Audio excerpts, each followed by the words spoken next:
Que la grâce et la paix de notre Seigneur, le Père, le Fils et le Saint-Esprit vous soient donnés en abondance en ce jour, en ce temps. Qu'il est bon, chers frères et sœurs, de prendre un temps pour le Seigneur, de se placer sous son regard, de trouver refuge dans sa parole. Sans masque ni voile, nous sommes de toute notre face invités à contempler la face du Seigneur. Laissons-nous inspirer par son esprit, touchés par sa lumière.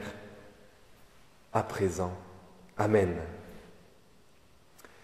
Chers amis, ce nouveau passage difficile devient pour nous une possibilité de porter la parole différemment par le biais de la vidéo et des caméras.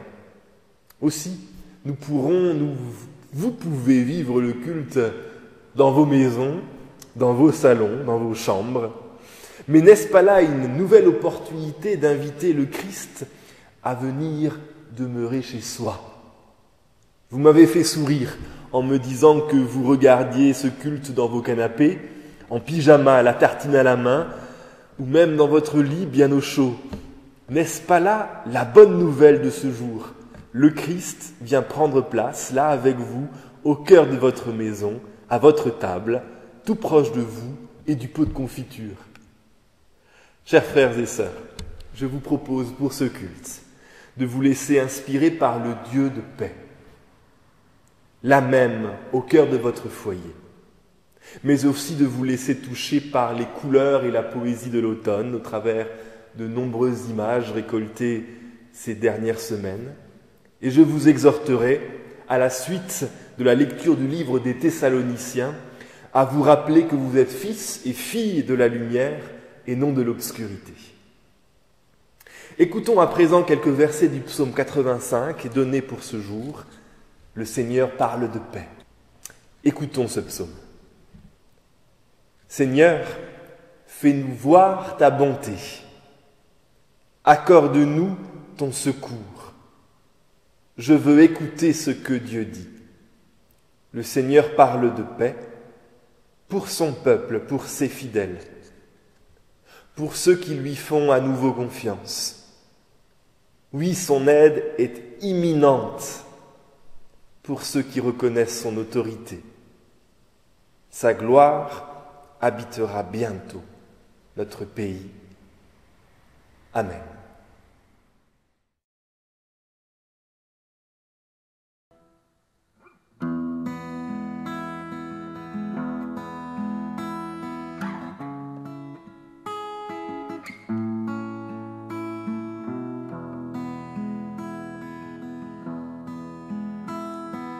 Reçois la paix du Seigneur dans ton cœur maintenant.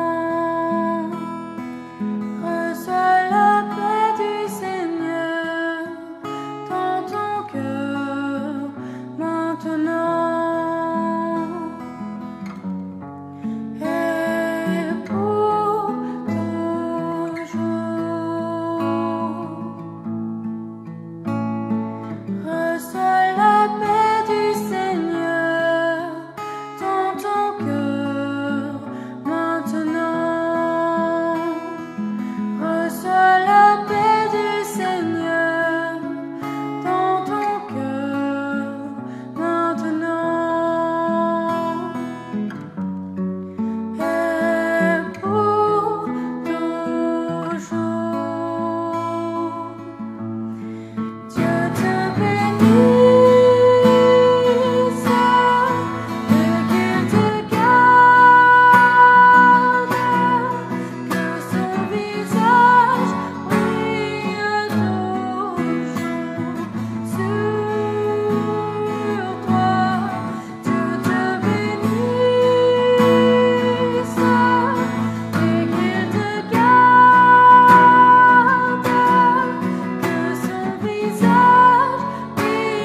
Nous te louons, Saint-Esprit, notre défenseur et consolateur.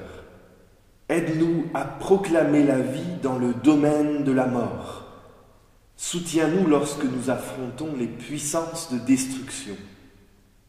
Contrains-nous à forger des charrues avec des épées, des serpes avec des lances, afin que les loups et les brebis puissent vivre ensemble dans la paix et que la vie soit célébrée et la création restaurée comme le domaine du vivant. Saint-Esprit, nous te louons, car tu nous aides à proclamer la vie dans le domaine de la mort. Amen.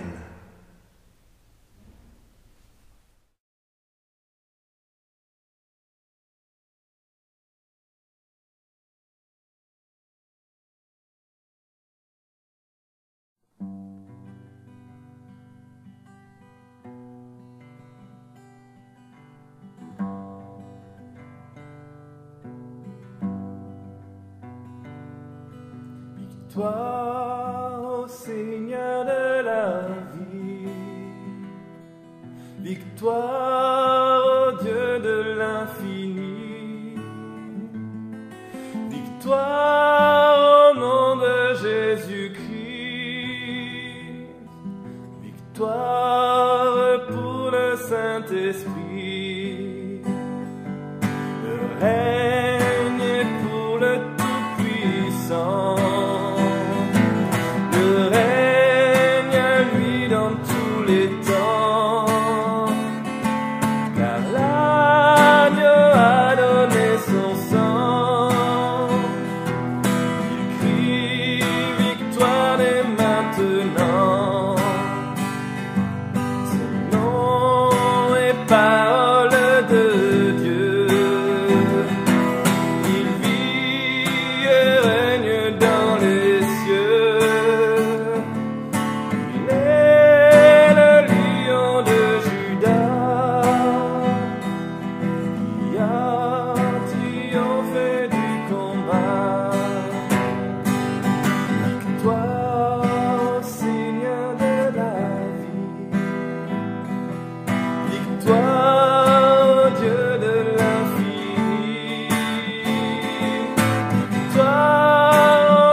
Frères et sœurs, au sujet de la date et du moment où le Seigneur viendra, vous n'avez pas besoin qu'on vous écrive. Vous le savez très bien vous-même, le jour du Seigneur arrivera comme un voleur dans la nuit. Quand les gens diront « Quelle paix, quelle sécurité !» alors tout à coup, ce sera la catastrophe. Elle tombera sur eux comme les douleurs sur la femme enceinte et ils ne pourront pas y échapper. Mais vous, frères et sœurs, vous n'êtes pas dans la nuit. Et ce jour-là ne peut pas vous surprendre comme un voleur. En effet, tous, vous appartenez à la lumière, vous appartenez au jour. Nous ne vivons pas dans la nuit, nous ne vivons pas dans l'obscurité. Ne dormons pas comme les autres, mais restons éveillés et soyons sobres. Ceux qui dorment, dorment la nuit. Ceux qui boivent trop, boivent la nuit. Mais nous, nous appartenons au jour. Alors soyons sobres, prenons la foi et l'amour comme vêtements de combat. Mettons comme casque l'espérance d'être sauvés. Dieu ne nous a pas appelés pour nous juger, mais pour que nous obtenions le salut par notre Seigneur Jésus-Christ. Jésus est mort afin que nous, vivants ou morts, nous vivions unis à lui. Alors encouragez-vous les uns les autres et construisez la communauté comme vous le faites déjà. 2020, une année noire, une année à oublier, que cela soit la violence et les pulsions meurtrières s'exprimant aujourd'hui, des États ou des dirigeants mettant parfois de l'huile sur le feu, une maladie qui nous revient comme un boomerang. Tout cela vient nous peser, peut-être même nous affliger nos regards, notre esprit, nos propos. Serions-nous dans un temps de basculement, une paix européenne de près de 70 ans, avec une prospérité phénoménale pour beaucoup, et aujourd'hui, un écosystème qui ne supporte plus notre développement industriel et qui s'effondre, une maladie qui vient bloquer les rouages d'une économie, nos relations humaines, des tensions, Orient, Occident. Tout cela me questionne, tout cela nous questionne.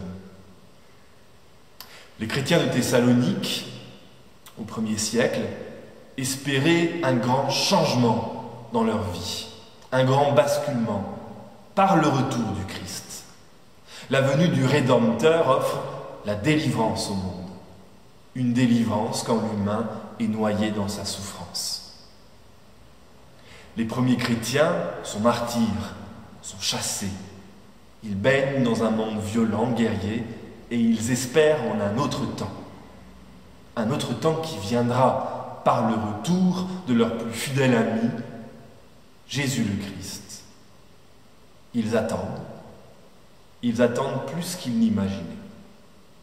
Cette attente ne doit pas les démotiver, blaser leur cœur. Paul se méfie de cet état d'âme et il va alors rappeler leur condition spirituelle. Ils sont fils et filles de la lumière, fils et filles du jour. Ils n'appartiennent plus aux ténèbres. L'expression « fils d'eux » est un sémitisme pour dire l'appartenance. Ils appartiennent à la lumière. S'ils appartiennent à la lumière, ils ne seront pas surpris par le voleur qui vient dans la nuit. Ils ne seront jamais ravis par les forces de mort, les forces obscures, les forces qui anéantissent. Nous ne sommes pas les Thessaloniciens, nous ne sommes pas à la même époque. Ils espéraient un basculement, un grand changement. De notre côté, nous vivons une année qui restera dans les mémoires, un temps qui annonce un après différent de ce qui a été avant. Mais pour eux, comme pour nous, il y a cette identité. Nous sommes fils et filles de la lumière. Et cela change. Et cela nous marque. Paul ajoute cette invitation à la vigilance et à la sobriété. Cette vigilance spirituelle et cette sobriété spirituelle, quelles sont-elles? L'homme sobre fait tout pour garder intactes ses facultés humaines, une maîtrise de soi, une intelligence sur les choses, un regard de confiance, de paix. Paul également va utiliser le langage des armes non violentes que sont l'amour et l'espérance. Nous passons par des combats. Ici, pour nous, comme pour eux, je crois, ce combat, c'est de garder vivante et première cette condition donnée de fils et de filles de la lumière dans un monde bien obscur. Paul sent, je crois, que le temps va être long. Long car ce combat est âpre, mais ne peut mener qu'à la grâce. Au dernier verset de ce passage, Paul ajoute « se fortifier les uns les autres ». Il emploie ici pour la première fois, dans ses lettres, un terme qui deviendra l'un des termes clés de sa manière de comprendre l'Église. L'Église doit être construite comme un édifice assez solide pour affronter la durée et affronter les forces hostiles. L'Église doit durer pour briller dans ce monde, pour que la grâce et le pardon du Christ puissent atteindre toutes les extrémités de la terre, puissent atteindre tous les cœurs humains, même les plus durs. Qu'attendions-nous de notre vie?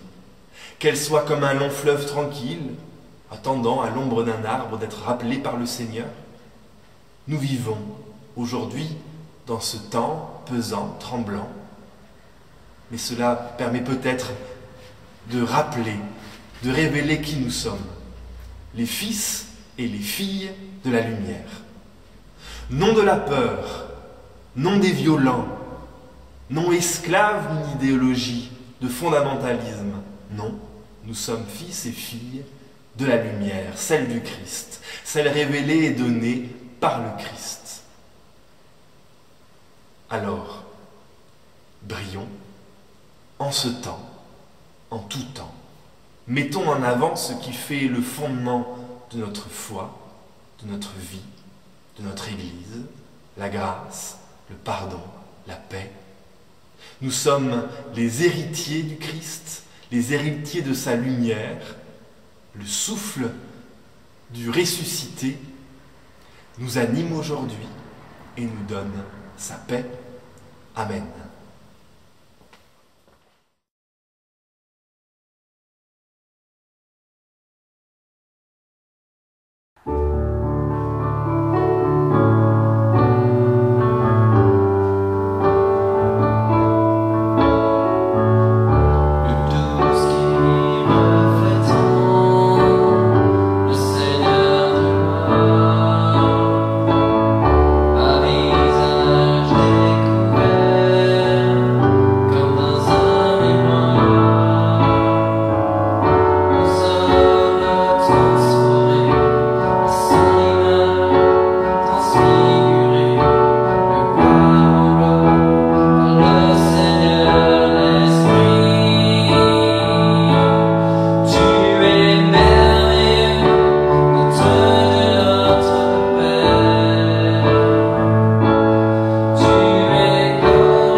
Seigneur, ce matin nos sujets de prière sont si nombreux. Nous sommes un peu comme sur un radeau ballotté par les flots, redoutant les coups de vent du lendemain, aspirant à l'accalmie. Tu nous redis, Dieu est pour nous un abri sûr, un secours toujours prêt dans la détresse. C'est pourquoi nous n'avons rien à craindre. À nouveau, nous n'avons plus la joie des célébrations, des rencontres du service. Nous te prions pour que chacun, chacune, aîné, adulte, jeune, enfant, puisse ressentir ta paix, ta force et ton amour dans son confinement. Nous te prions pour notre pasteur, pour les conseillers presbytéraux, pour tous celles et ceux qui ont un engagement dans la paroisse, Donne-leur le discernement pour avancer malgré tout, pour oser faire autrement dans les mois à venir, pour innover pour la période de Noël.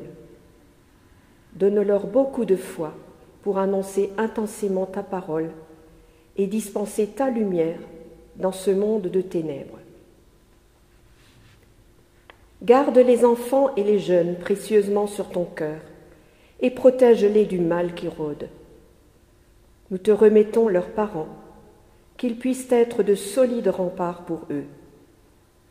Nous te remettons également tous les enseignants et éducateurs. Pose ta main sur eux pour qu'ils trouvent des mots apaisants et bienfaisants.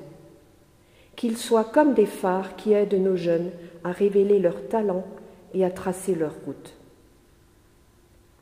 Du fond du cœur, nous te prions pour les communautés juives, chrétiennes et musulmanes de notre ville, de notre pays, de notre monde. Disons non à toute forme de violence.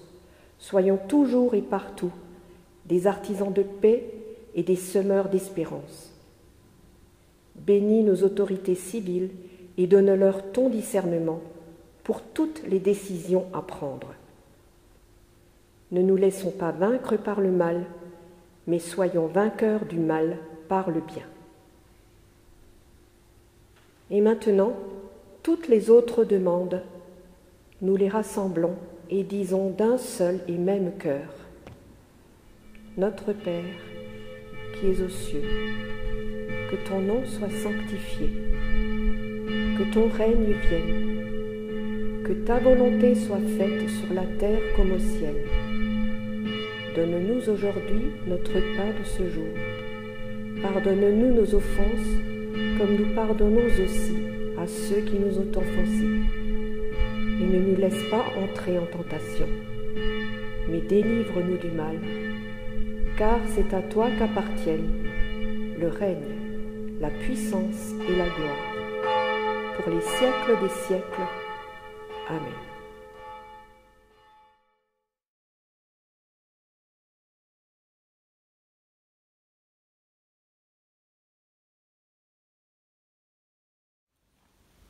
Que le Seigneur vous bénisse et qu'il vous garde. Que le Seigneur fasse luire sur vous sa face et qu'il vous accorde sa grâce. Que le Seigneur tourne sa face sur vous et qu'il vous donne sa paix. Qu'il donne sa paix aussi aux États-Unis, aux violences raciales, aux élections. Qu'il donne sa paix au Haut-Karabakh et à la guerre qui s'y trouve là-bas, aux victimes de la guerre. Qu'il donne sa paix aux victimes du terrorisme, à Nice et à Vienne.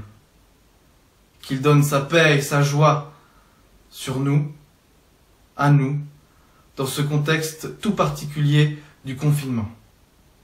Amen.